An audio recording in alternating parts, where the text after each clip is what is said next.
అందరికీ నమస్కారం. Welcome back to my channel. గత 4, 5 రోజులుగా లేదా వారం, 10 రోజులుగా అనుకున్న కందుకూరి అంశం అందరికీ తెలిసిందే.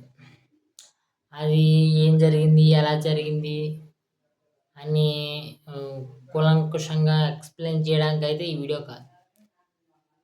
నేను ఇందులోని 3 విషయాలు చెప్తా. 1 గవర్నమెంట్ లేట్ రియాక్షన్, 2 కాపు సంఘాలు అత్యుత్సాహం, 3 జనసేనకు సంబంధించిన లోటుపాట్లు. ఈ 3 ఈ వీడియోలో కవర్ చేస్తాను చాలా క్విక్‌గా. ఈ సంఘటన కాపు సంఘాల ద్వారా బయటకు వచ్చి ఫ్లేరప్ అయ్యి వైసీపీ వారికి ఒక అస్త్రం కింద మారిన తర్వాత కూటమి ప్రభుత్వం నుంచి రావడం జరిగింది. హోమ్ మినిస్టర్ గారు వచ్చి వారికి ఆర్థిక సహాయం ప్రకటించడం, లేకపోతే చదువుకి సహాయం చేస్తామని చెప్పడం, ఈ కేసుని ఫాస్ట్ ట్రాక్ కోర్టు ద్వారా పూర్తి చేస్తామని చెప్పడం ఇవన్నీ జరిగింది. కానీ ఇక్కడ ఈ కూటమి ప్రభుత్వం యొక్క తీరుని చూస్తూ ఉంటే ప్రతి విషయము ఒక పెద్ద ఫ్లేరప్ అయ్యి అది వైసీపీ చేతిలోకి వెళ్ళి వైసీపీ దాన్ని అస్త్రంగా వాడుకున్న తర్వాత అది డ్యామేజ్ కంట్రోల్ కింద వెళ్ళి మనం ఏదో చేస్తున్నామనే పాయింట్ ఫీల్ వస్తుంది తప్ప మనం ప్రొయాక్టివ్గా ఉన్నామా, ఒక సంఘటన జరిగిన వెంటనే మనం ఫాస్ట్గా వెళ్తున్నామా, ఇలాంటి సంఘటనలు మెయిన్గా మనం వెళ్తున్నామా అనే దాని మీద ప్రభుత్వం డెఫినెట్గా చెక్ చేసుకోవాలి. అక్కడ ఎమ్మెల్యే ఏం చేస్తున్నాడో కూడా ఒకసారి చూసుకోవాలి. అక్కడ ఎమ్మెల్యే గారికి ఈ విషయం తెలియకుండా ఉంటుందా, ఈ సంఘటన జరిగిన విషయాన్ని? ఆయన ఎందుకు ప్రొయాక్టివ్గా రియాక్ట్ అవ్వలేదు, ప్రభుత్వానికి ఎందుకు తెలియచేయలేదు, ఎందుకు కేసులు లేట్గా కట్టాల్సి వచ్చింది, ఎందుకు లేట్గా రియాక్ట్ అవ్వాల్సి వచ్చింది? ఇవన్నీ గమనించుకోకపోతే డెఫినెట్గా చాలా అంశాల వరకు ప్రభుత్వం విపక్షానికో లేకపోతే ప్రతిపక్షానికో ఇలా అస్త్రాలు ఇస్తూనే పోతుంది. ప్రతి అంశాన్ని కులం చుట్టూనే ఉంటుంది అనేది మనకు క్లియర్ కట్. ఎందుకంటే ఇక్కడ ఈ కూటమిని కట్టడంలో ముఖ్య పాత్ర పోషించినటువంటి పవన్ కళ్యాణ్ గారి సామాజిక వర్గం కాపులు కావడంతో వారిని ఫ్లేరప్ చేసి దూరం చేస్తే మనం సక్సెస్ అవుతామని వైసీపీ వాళ్ళు బ్లైండెడ్గా ఫిక్స్ అయిపోయి ఉన్నారు. అలాంటప్పుడు మనం ప్రతి విషయం మీద ప్రోయాక్టివ్గా ఉండి తీరాలి. చంద్రబాబు నాయుడు గారి చేతిలో లా అండ్ ఆర్డర్ ఉన్నప్పుడు దానికి సంబంధించిన కొన్ని కొత్త విషయాలు, కొత్త సంస్కరణలు తీసుకొచ్చి లైక్ యాజ్ ఆఫ్ ఉత్తరప్రదేశ్లో ఉన్నటువంటి యోగి ఆదిత్యనాథ్ గారి లాగా ఎవరన్నా తప్పు చేస్తే కాళ్ళు ఇరిగిపోతాయి. ఆ లెక్కన మనం కొత్తగా ఏదన్నా చేస్తూ ప్రోయాక్టివ్గా ఉంటూ ప్రజల్లో ఒక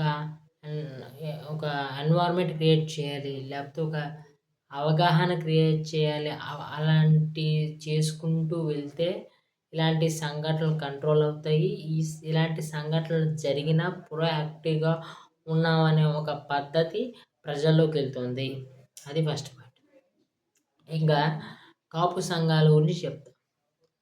కాపు సంఘాల గురించి నాకు అర్థం కానిది ఏమిటంటే ప్రతి అంశాన్ని పవన్ కళ్యాణ్ గారే చేయాలి, పవన్ కళ్యాణ్ గారే చూడాలి అన్నట్టుగా ఎందుకు ప్రవర్తిస్తున్నారు కొన్ని కాపు సంఘాలు అనేది నాకు అర్థం కాదు. ఇప్పుడు ఉదాహరణకి కందుకూరు అంశమే తీసుకుందాం. నిజంగానే చాలా అమాన్యమైన సంఘటన, చాలా దురదృష్టకరమైన సంఘటన. ఈ సంఘటన జరిగిన వెంటనే ఫస్ట్ మనం ఏం చేయాలి? ఆ కాన్స్టిట్యూషన్ ఆఫ్ ఎమ్మెల్యేని కలవాలి. ఆ ఎమ్మెల్యే దగ్గర పని అవ్వట్లేదు. హోమ్ మినిస్టర్ గారిని కలవాలి. హోమ్ మినిస్టర్ గారిని కలిసే పద్ధతి ఏమిటి? ఎలాగా? కలిసి హోమ్ మినిస్టర్ గారికి వినతి పత్రం ఇవ్వాలి. అప్పటికి కుదరట్లేదు. అప్పటికి డిప్యూటీ సీఎం గారిని డైరెక్ట్‌గా కలిసి ఇలా జరిగింది సార్, ఇలా అయ్యింది సార్, ఇలాగ సార్, ఈ ఈ కోణంలో కూడా ఉంది సార్ అని చెప్పి చేయాలి. అంతేగాని ఒక ప్రెస్ మీట్ పెట్టేసి, ఒక ర్యాలీలు తీసేసి, ఒక గందరగోళం చేసేసి, డిప్యూటీ సీఎం గారు ఇప్పుడు చూడాలి దీన్ని అని ఎందుకు సాగదీస్తున్నారు?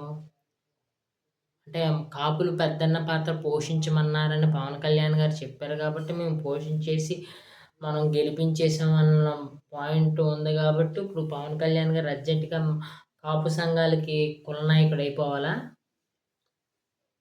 హ్మ్. ఈ ఈ కుల నాయకులకు సంబంధించి నాకు ఇంకొక పాయింట్ అర్థం కాదు.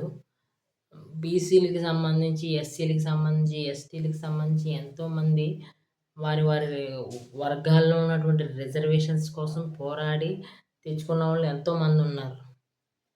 వారి పేరు అప్రస్తుతమైనప్పటికీ నాకు ఒకటే ఒకటి అర్థం కాదు.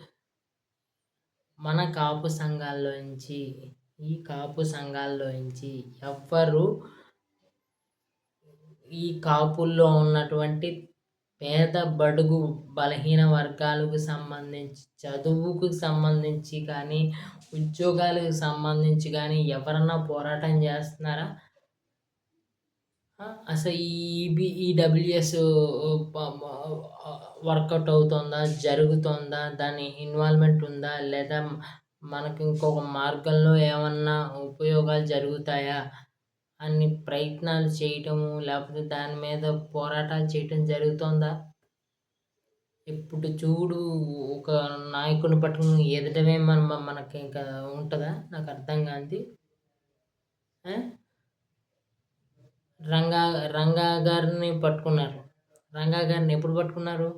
ఆయన బడుగు బలహీన వర్గాలకు సంబంధించి పోరాటం చేస్తూ, ఆ పోరాటంలో ఏదో కారణంతో చనిపోతే తర్వాత కాపులందరూ కలిపి ఆయన ఓన్ చేసుకోవడం మొదలుపెట్టారు. లేకపోతే ఆయన పిల్లలేమన్నా రాజకీయంగా బలపడ్డారా? ఈ కాపు సంఘాలు బలం చేకూర్చినియా? 2009లోనే చిరంజీవి గారు పీఆర్‌పీ పార్టీ అని పెట్టుకొని వచ్చిన ఆయన్ని పాలకొల్లులోనే డైరెక్ట్‌గా మనం ఓడించేసాం. 30% పైగా బలంగా ఉన్నామని గోదావరి జిల్లాలో చెప్పుకున్నాం. మనమే ఆయనకి 5 సీట్లు అక్కడ కట్టబెట్టాం. ఒక రకంగా ఆయనకి కులముద్ర, ఆ పార్టీకి కులముద్ర పడిపోవటం వల్ల, మిగతా కులాలు దూరం అవ్వడం వల్ల ఆయనకి సీట్లు ఎక్కువ రాలేదనేది కూడా ఒక వాదన జరుగుతూ ఉంటుంది. అప్పటి ఆ పార్టీలో నేను విన్న దాని ప్రకారం అప్పటి పార్టీలో ఉన్నటువంటి కొంతమంది కాపు పెద్దలు ఈ పీఆర్‌పీ పార్టీని మెర్జ్ చేసేయడానికి ప్రయత్నం చేశారు. ఫోర్స్ చేశారన్న మాట కూడా విన్నాను నేను. పోనీ 2019లోనే పవన్ కళ్యాణ్ గారు పోటీ చేశారు. ఆయన 2 చోట్ల పోటీ చేశాడు. ఆ 2 చోట్ల కూడా మనం గెలిపించుకోగలిగామా? పోనీ ఒక చోట గెలిపించుకోగలిగామా? ఆయనకొచ్చిన ఓవరాల్ పర్సెంటేజ్‌లో 1.5% అయినా కాపులది ఉంటదా? 2024లో పోనీ ఆయన ఏదో కష్టపడి అందరినీ సమకూర్చుకొని, అన్ని విశ్లేషణలు చేసుకొని, ఇన్ని సీట్ల ఏంటని మనం మాట్లాడుకుంటున్న సమయంలో, ఇన్ని సీట్లు ఎందుకు తీసుకున్నాడు? అన్ని సీట్లు ఎందుకు తీసుకోలేదు? అంత బలం ఉంది, ఇంత బలం ఉందని గుచ్చు పొడి చేసేది మనమే.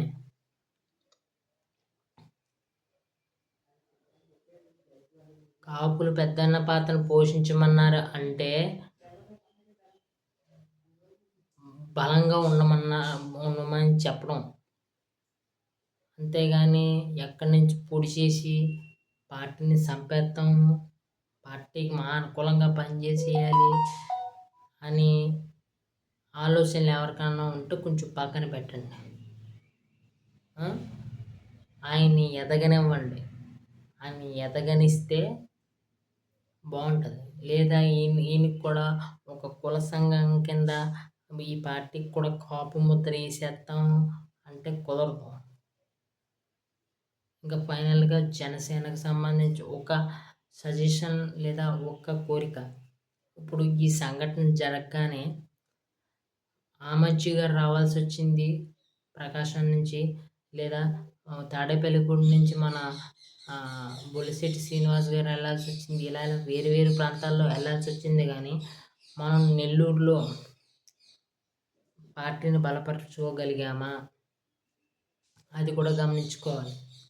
పార్టీని బలపరుచుకోగలిగితే ఇలాంటి సంఘటనలు జరిగినప్పుడు ఒక వాయిస్ మన సైడ్ నుంచి ఉంటుంది. ఆ వాయిస్ బలంగా వినబడే అవకాశం ఉంటుంది. లేదా పవన్ కళ్యాణ్ గారి దగ్గర తీసుకొచ్చే అవకాశం గట్టిగా ఉంటుంది. డెఫినెట్‌గా అది పవన్ కళ్యాణ్ గారు ఒక ఇన్ఛార్జ్‌ని పెట్టేస్తే అయిపోద్ది. ఒక ఇన్ఛార్జ్ లేరు కాబట్టి పవన్ కళ్యాణ్ గారు ఒక ఇన్ఛార్జ్ పెట్టాలంట కాదు. అక్కడ గ్రౌండ్‌లో వర్క్ చేయాలి. వర్క్ చేసి పలానా మనిషిని పికప్ చేసుకొని వర్క్ చేస్తే అప్పుడు అది పవన్ కళ్యాణ్ గారి దృష్టికొస్తే పవన్ కళ్యాణ్ గారు ఏమన్నా చేయడానికి ఉంటుంది కానీ పవన్ కళ్యాణ్ గారిని ఒక మనిషిని ఎట్టేసి ఆ మనిషి అన్నీ చేయాలంటే కుదరదు అక్కడ. లోకల్‌లో పని చేస్తా ఉండాలి గదా! ఒక నాయకుడిని అనుకుని పని చేయాలి గదా! ఒకళ్ళని ముందు పెట్టుకొని పని చేయాలి గదా! గ్రూప్‌గా పని చేయాలి గదా!